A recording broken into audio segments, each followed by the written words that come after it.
एक ट्रेन की कहानी जो एक सुरंग में एंटर तो हुई पर बाहर नहीं निकली और आज तक उस ट्रेन के बारे में किसी को कोई भी जानकारी नहीं है। तो आइए कहानी जानते हैं। कहानी शुरू होती है सन 1911 में इटली से। इटली की एक कंपनी जिसका नाम था जेनिटी, उसने एक ट्रेन का निर्माण किया और ट्रेन के ट्रायल के लिए कंपनी ने 100 लोगों की लिस्ट बनाई जिन्हें फ्री में कुछ दूरी तक ट्रेवल करवाना था और उनके खाने पीने की भी व्यवस्था करनी थी। तो इसी अनुसार 100 लोगों की लिस्ट बनाई गई और 6 लोग ट्रेन के स्टाफ थे, यानी कुल मिलाकर उसमें 106 लोग सवार थे। 3 बोगी इस ट्रेन में लगी थी। इस ट्रेन में 1911 की टेक्नोलॉजी के हिसाब से आधुनिक टेक्नोलॉजी का उपयोग किया गया था। ट्रेन के रास्ते में एक लुम्बार्डी टनल नाम की एक सुरंग आनी थी। उस समय बहुत कम सुरंगें होती थीं और बहुत छोटी होती थी, लेकिन इस सुरंग की लंबाई लगभग आधा मील थी। चूंकि ट्रेन का ट्रायल था, इसलिए यात्रियों की खातिरदारी भी बहुत अच्छे से हो रही थी।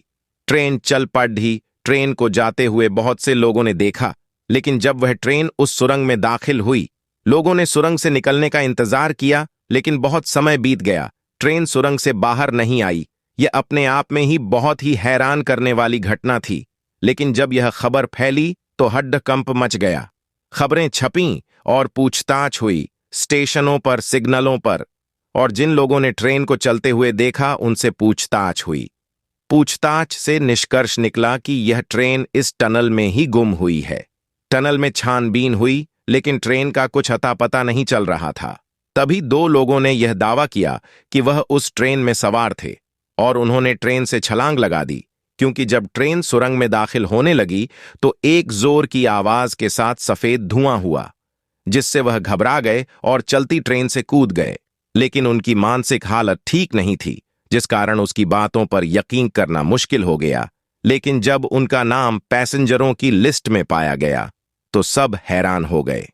कुछ समय बाद मैक्सिको की एक डॉक्टर ने दावा किया कि उसके पास कुल 104 मानसिक रूप से बीमार लोग आए थे और अटपटी बातें कर रहे थे। तो लोग ये कैंडिडेट भी जोड़ डहने लगे कि ये शायद वही लोग ना हो जो ट्रेन के साथ गायब हुए थे, क्योंकि जो 2 लोग मिले थे उन्हें मिलाकर 106 लोग होते हैं और ट्रेन में कुल 106 लोग थे। यहां तक तो ठीक है, लेकिन बहुत से लोगों ने दावा किया जेनिटी कंपनी की हूबहू इसी ट्रेन को, इसी मॉडल को अलग अलग समय में रशिया, जर्मनी, रोमानिया और मैक्सिको में देखा गया।